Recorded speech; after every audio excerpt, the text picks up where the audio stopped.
Welcome back to my YouTube channel.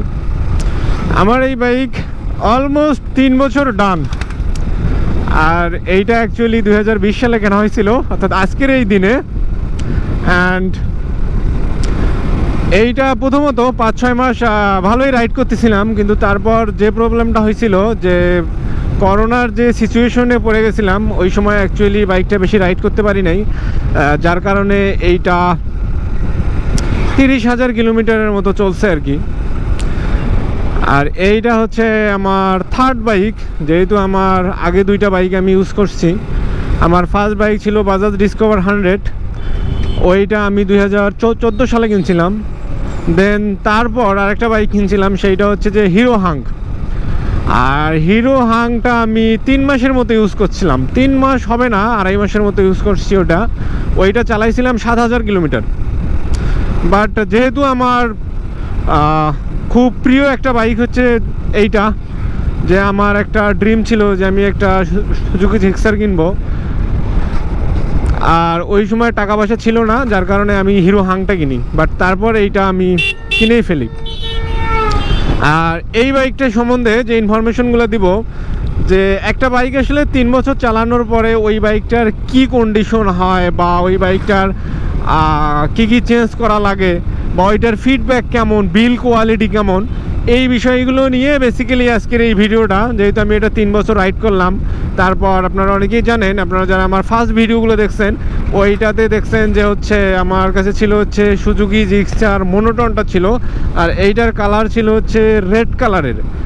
R red colour ছিল, but সেইটা আমি আবার হচ্ছে যখন জিক্সার টু জিক্সার অ্যাকসেপ্ট করি, তখন এইটা আমি কালার চেঞ্জ করি। অ্যান্ড কালার চেঞ্জ করার পর এইটা ব্ল্যাক কালার করা হয়েছে। অ্যান্ড এই যে মাঝখানের যে এই যে শেডটা, অ্যান্ড মাঝখানের এই পার্টটা কিন্তু অরিজিনাল পার্ট, এইটা রেড কালারের। বাট সাইডের এই সাইডটা অ্যান্ড এই সাইডটা, এই দুই পার্ট কিন্তু হচ্ছে কালার করা হয়েছে, অর্থাৎ এইটা ব্ল্যাক কালার করা হয়েছে। আর সামনের কিট লাগানো হয়েছে, অর্থাৎ মডিফাই করার পরে অনেক কিছু মডিফাই করা হয়েছে। হ্যান্ডেল বার মডিফাই করা হয়েছে, অর্থাৎ আমার ভিডিও আছে জিক্সার টু জিক্সার এসেপ। আর মেইন যে কাহিনীটা সেইটা হচ্ছে যে এইখানে যদি একটু লক্ষ্য করে দেখেন, এই অরিজিনাল যে হচ্ছে এই ট্যাঙ্ক প্যাডটা কিন্তু একটু ফেটে গেছে। আর বিল কোয়ালিটি মোটামুটি ভালো, বাট এইটা এরকম কেন হলো I don't know.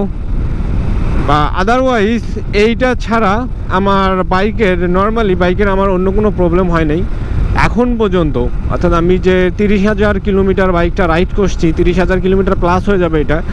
And bill quality আলহামদুলিল্লাহ। আর এইটার অনেক কিছুই কিন্তু স্টক আছে, মানে স্টক মেইন যে হচ্ছে অরিজিনাল যে পার্টসগুলো ছিল, তার অনেক কিছুই অরিজিনাল পার্টস আছে। তার মধ্যে যদি বলি হচ্ছে টায়ার দুটো এখনও চেঞ্জ করা হয় নাই, বা এইটার প্লাগ চেঞ্জ করা হয় নাই। এয়ার ফিল্টারটা চেঞ্জ করা হয়েছে একবার, ওইটা আমি যদিও বা ভালো ছিল, বাট আমি ওটা ইচ্ছা করেই চেঞ্জ করছিলাম, কারণ 12,000-15,000 কিলোমিটার পর আসলে ওইটা চেঞ্জ করা ভালো। বাট প্লাগটা কিন্তু এখন পর্যন্ত চেঞ্জ করা হয়নি। আর এইটার পারফরমেন্সের কথা যদি বলি, ভাই পারফরমেন্স আলহামদুলিল্লাহ আনবিলিভেবল পারফরমেন্স। সেইটা হচ্ছে যে টপ স্পিড পাইছিলাম 127-28 এইরকম। আর হচ্ছে মাইলেজ টেস্টের ভিডিও আপনারা জানেন। সো অ্যাজ মাই ওপিনিয়ন যে মাইলেজটা 50-এর মতো দেয়, অর্থাৎ এটা কম বেশি হতে পারে। অনেক সময় যখন হাই আরপিএমে বাইক রাইড করা হয় তখন এটা কমে যায়, বাট নর্মাল আরপিএমে, আইডিয়াল আরপিএমে যখন বাইক রাইড করা হয় তখন এটা 50 প্লাস হয়ে যায়। সো এইটার কাহিনী হচ্ছে যে এক একজনের রাইডিং স্টাইল এক এক রকম। সো এইটা কম বেশি হতেই পারে, এইটা নিয়ে তেমন কিছু বলার নাই। বাট অনেকেই বলে যে এইটা নাকি হচ্ছে মাইলেজ ড্রপ করে, বাট আমার ক্ষেত্রে এখন পর্যন্ত মাইলেজ ড্রপ করেনি।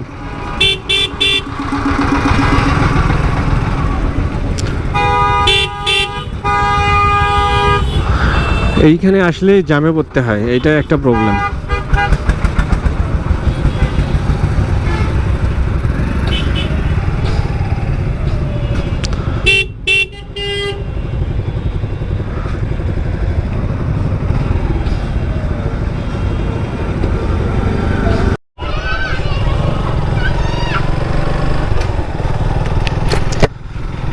তো যেইটা বলতেছিলাম সেইটা হচ্ছে যে এই বাইকের পারফরমেন্স, আচ্ছা, এই বাইকটা সুজুকি জিক্সার মনোটনটা যেইটা বাজারে ছিল বা এইটা কিন্তু এখনও অ্যাভেলেবেল।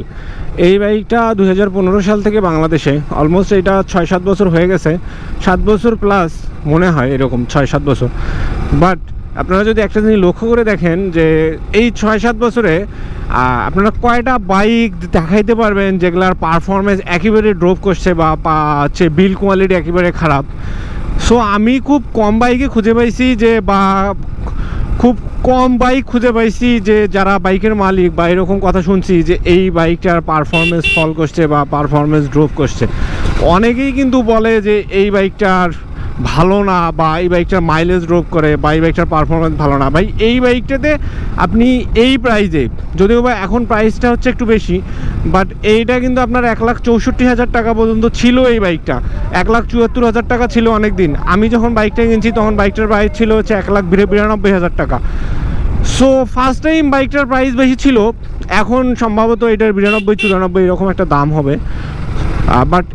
বাট আপনি যদি এই বাইকটার কম্পিটিটরগুলো যদি খোঁজেন বা এই বাইকটার সাথে আপনি যদি কম্পেয়ার করেন এই সেগমেন্টের অন্যান্য বাইক, তো আমি বলবো ভাই এই সেগমেন্টের বা এই প্রাইজের মধ্যে যে বাইকগুলো আছে, আপনি যদি ইয়ামাহা এফজেড ভার্সন 2 বলেন, ওইটা কিন্তু আপনাকে এইরকম রেডি পিক আপ অ্যান্ড এইরকম পারফরমেন্স দিবে না, এক নম্বর কথা। 2 নম্বরে যদি আসি, সেইটা হচ্ছে যে 4V। ভাই এই যে কইতে কইতে একটা আসছে 4V, বুড়া চাচা চালাচ্ছে। 4Vর কথা যদি বলি ভাই, 4V হচ্ছে আপনার টপ স্পিড, বাট মাইলেজে এটার সাথে আসবে না। আপনি এইটার ব্রেকিং অ্যান্ড মাইলেজ দিয়ে যদি আপনি 4Vর সঙ্গে কম্পেয়ার করেন, 4V নিঃসন্দেহে একটা ভালো বাইক, আমার অনেক প্রিয় একটা বাইক হচ্ছে 4V। বাট আপনি যখন কম্পেয়ার করবেন এই বাইকটার সাথে, তখন কিন্তু আপনার ওইটা টপ স্পিড বেশি, ওইটার হেডি পিক আপটা অনেক বেশি, বাট আপনি যখন ব্রেকিং অ্যান্ড মাইলেজের দিকে যাবেন তখন কিন্তু এটার সাথে পাবেন না। তারপর যদি আসি, আপনি হর্নেটের কথা যদি বলেন বা হচ্ছে এক্স ব্লেডের কথা যদি বলেন, এক্স ব্লেড ভালো, বাট বিল্ড কোয়ালিটিতে একটু প্রবলেম আছে। বিল্ড কোয়ালিটি অ্যান্ড লুকিং, এই জিনিসগুলো অ্যান্ড পারফরমেন্স আপনি টপ স্পিড যখন দেখবেন বা হচ্ছে মাইলেজ যখন দেখবেন, তখন আপনি কম্পেয়ার করলে এইটার সাথে আসবে না। এইটা কিন্তু আমার মন গড়া ওপিনিয়ন না, বা আমি যে এটা মন গড়া বলতেছি, বা আমি এটা 2 দিন রাইড করে বলতেছি, এমন কিন্তু কোনো কিছুই না। আমি জাস্ট এইটা আমার এক্সপিরিয়েন্স থেকে বলতেছি, যদিও বা আমি এই বাইকটা রাইড করি অনেক দিন থেকে। আপনি জাস্ট, আমি যদি স্পিড উঠাই বাইকটার, আপনি যে কোনো রোডেই এই বাইকটা কিন্তু খুব ফাস্ট স্পিড উঠা যায়।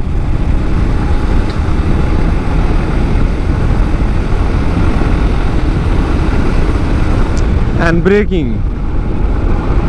ব্রেকিং কিন্তু অনেক ভালো।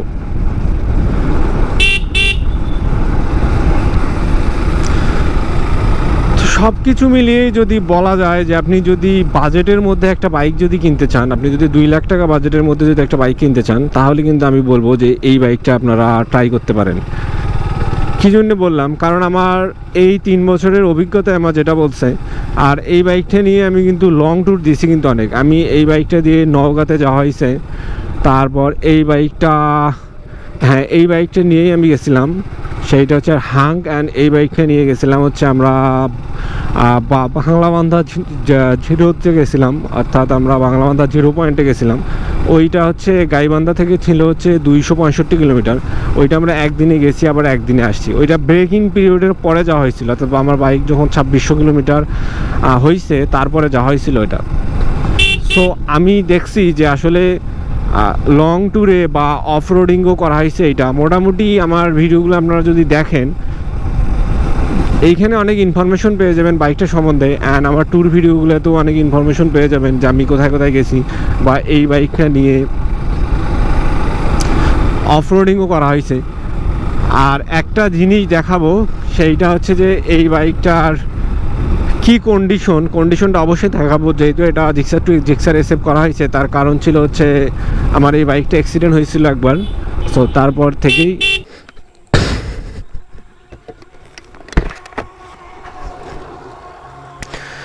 তো এটা যদি আমি পিছন থেকে যদি দেখাই, সেইটা হচ্ছে যে এইটার যদি টায়ারটা দেখাই, সো আপনারা একটা জিনিস দেখেন, সেইটা হচ্ছে যে টায়ারটার যে কন্ডিশন, এই পাশের এই যে জিনিসগুলো থাকে নতুন টায়ারে এগুলো কিন্তু এখনও আছে, বাট টায়ারের কন্ডিশনটা একেবারে শেষ হয়ে গেছে, কারণ 30,000 কিলোমিটার আসলে এই টায়ারটা চালাইছে অনেক যারা আর কি কম রাইড করে, অর্থাৎ অফরোডিং করা কম করে বা লং রাইড যারা কম করে তাদের কিন্তু কোনো প্রবলেম হয় না। আর এই টায়ারটা স্টক টায়ার, এটা এখনও চেঞ্জ করা হয়নি। তারপর হচ্ছে এই রিমটা কালার করা হয়েছে, এটা মডিফাই করা হয়েছে এটা।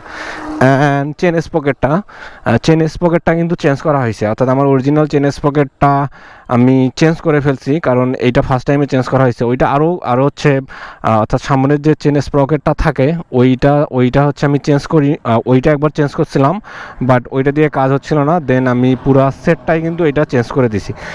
সো এইটা হচ্ছে মডিফাই করা হয়েছে, অর্থাৎ রিম কালার করা হয়েছে সামনে এবং পিছনে। অ্যান্ড হচ্ছে চেন স্প্রকেটটা যেটা অরিজিনাল ছিল ওইটা চেঞ্জ করা হয়েছে, অ্যান্ড এইটা আফটার মার্কেট কেনা হয়েছে।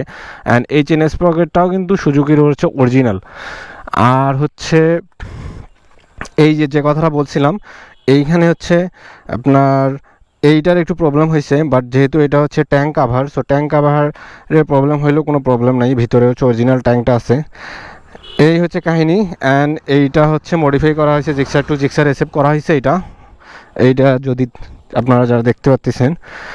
আর এইটা লাইট মডিফিকেশনের ক্ষেত্রে এইটা স্টক লাইট এখনও আছে, অ্যান্ড দুই সাইডে দুটা হচ্ছে ডিআরএল এলইডি লাগানো হয়েছে। এইটার খুবই কম দাম, ওইটা নিয়েও আমার একটা ভিডিও আছে, হয়তো বা দুইটা মিলে 20 টাকা নিয়েছিল, বাট এইটার কিন্তু ফিডব্যাক কিন্তু অনেক ভালো। অ্যান্ড হেডলাইটটার এই সাইড দুইটাতে এইটা হচ্ছে মডিফাই করা হয়েছে, তো স্টিকার লাগানো হয়েছে, যার কারণে লুকটা কিন্তু বাইকের পুরা চেঞ্জ হয়ে গেছে। জাস্ট এটা একটা বিষয়। অ্যান্ড ডিস্ক ব্রেক অরিজিনালটাই আছে। আর হচ্ছে হ্যান্ডেলটা চেঞ্জ করা হয়েছে, অর্থাৎ হ্যান্ডেলটা মডিফাই করা হয়েছে, এটা হচ্ছে R15 ভার্সন 2 হ্যান্ডেল বার। আর যেটা হচ্ছে অরিজিনালটা আমার কাছে আছে এখনও, যেহেতু আমি এটা 3 পার্ট হ্যান্ডেল বার লাগাইছি, এই জন্য এইটা হচ্ছে চেঞ্জ করা হয়েছিল। তো মোটামুটি এই হচ্ছে অবস্থা আমার এই বাইক। এইটা 3 বছর হয়ে গেছে অলমোস্ট, অর্থাৎ আজকের এই দিনে বাইকটা কেনা হয়েছিল। তখন এই বাইকটার প্রাইস ছিল হচ্ছে 1,92,000 টাকা, অ্যান্ড আমার নাম্বার করতে 15,000 টাকার মতো খরচ পড়ে গেছিলো। সো সব মিলে আর এটা মডিফাই করা হয়েছে পরে। এইটা হচ্ছে জিক্সার মনোটন ছিল, নাম্বার প্লেট গাইবান্ধারেই করা। আর এই বাইকটাতে স্টিকারিং করা হয়নি, স্টিকারিং করার ইচ্ছা ছিল বাট করি নাই, এটা হয়তো বা ভবিষ্যতে করতে পারি। সো আর এইখানে আমার ইউটিউব চ্যানেলে একটা স্টিকার দেওয়া আছে। সো এই ছিল বাইকটার 3 বছর উপলক্ষে একটা রিভিউ। আর হোপসো যে আপনারা বুঝতে পারতেছেন বা বুঝছেন ভিডিওটা দেখে। And thank you watching my videos.